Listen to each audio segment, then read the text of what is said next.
Let's knit this gorgeous baby blanket featuring delicate dragonflies and hearts. I'll show you exactly how.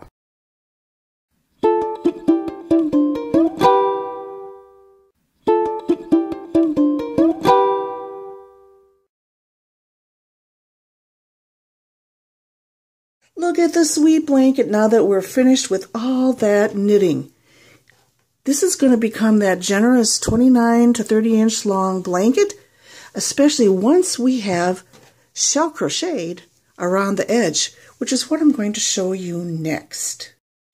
All right, with your size H or 5mm crochet hook, make your slip knot. And by the way, you're going to want to be familiar with single crochet, half double crochet, and double crochet. Then find the top right corner of the blanket. You're at the bind off corner. Count 3 stitches in. On the third, insert your needle. Third stitch in. We're still utilizing 2 yarns together. You're going to like the look best if you continue to use both yarns rather than just one. The color change will be disappointing, I think. All right, single crochet and then skipping 2 stitches in the third, yarn over, and I like half double crochets just because it goes a little faster. You can make 5 double crochets, certainly. 3, 4, 5. Now, skip 2 stitches, and in the third, single crochet. Yarn over, skip 2, get in the third, right there. And make your 5-stitch shell.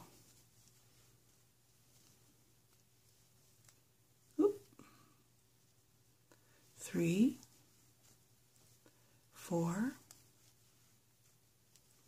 5.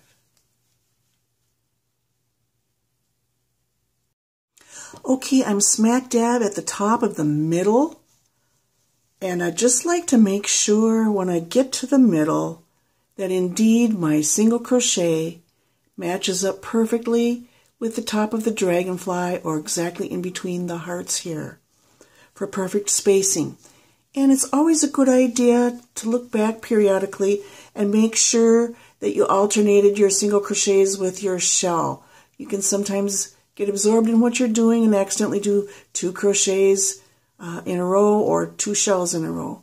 So do yourself a favor and just look back every now and then.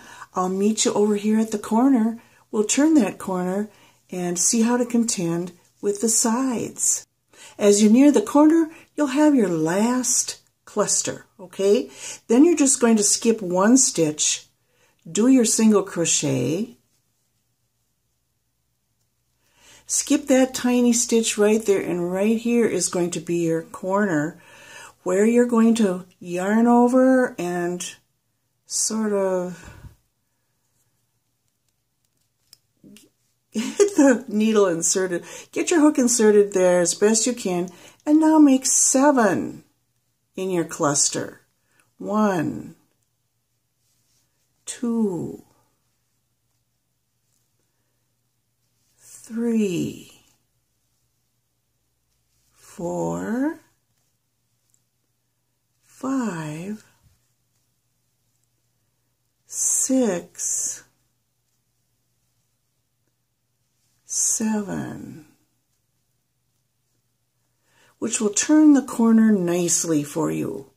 Okay? That's about how that's going to turn out. If you feel like making 2 more is going to be better, do it. All right, let's turn the corner and I'll show you how to contend with all these little areas. Where are we going to put the crochet hook into? I mean, we had all the guidance of the bind off stitches up top and we will at the bottom, but on the sides, that is a different beast. isn't it? Okay, so I'm having very good luck leaving about 5 stitches in between each hook piercing. So I just made a shell here, and I'm counting. Let's see if I can. I'm counting 1, 2, 3, 4, 5, and then piercing my hook right about there. I'm not being terribly fussy about it because it is hard to see. But let's do it again. So we know we're in that one. Count 1, 2, 3, 4, 5, and having yarned over, insert the crochet hook there and make your cluster. 3, 4, 5. Now again, count 1. See, there's a tiny one there that I count. 1, 2, 3, 4, 5. Insert hook.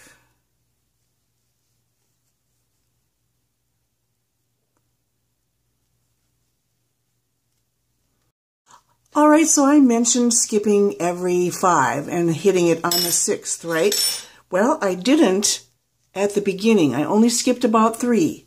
And so it stands to reason that down here at the end of this side, I'll only be skipping about 3 to make my last single crochet.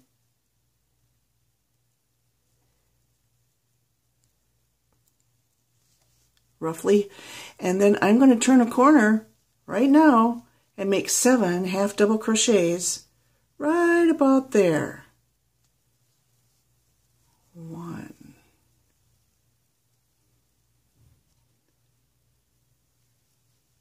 2,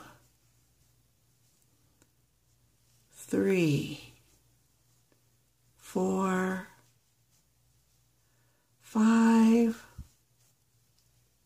6, 7. Then I'm really only going to skip 1 before I make my single crochet, and then I'll resume skipping the 2 like I did at the top. Now we're at the bottom where it'll be easy again. And let's just see how many did we end up putting on the side here. This is a good instance for me to look back and see if I didn't double up on anything. Without counting the turning 7, I've got 1, 2, 3, 4, 5, 6, 7, 8, 9, 10, 11, 12, 13, 14. Looks like 15 or so clusters will serve you well. If you end up with 16 or maybe even a few more, it would be all right, wouldn't it? You probably don't want fewer because that will stretch it too taut. All right, I am going to meet you at the very end after I get the bottom done here and the other challenging side, but I know what I'm doing, right? So I'll show you the end result shortly. Just completed my 4th corner. I'm back at the very beginning. All I need to do is slip stitch into that very first chain 1 we made at the beginning. And that's the end of it. So what I'll do now is weave in my ends, but because this wants to roll this edge, as will happen with knitting, I'm going to give it a soft press, yes, with my iron. I am going to just tap the iron across the entire edge of this and get it out nice and flat. Now, if you don't crochet or don't want to crochet, you could opt to adapt your pattern to begin and end with garter stitch or seed stitch, and the same for the sides. You need to be a little bit experienced to be able to adapt your pattern that way, but then it would lay flat without your having to do the press or the crochet edge. Final reveal, all finished, and what a sweet confection of a glad knitter you have created. Really good job.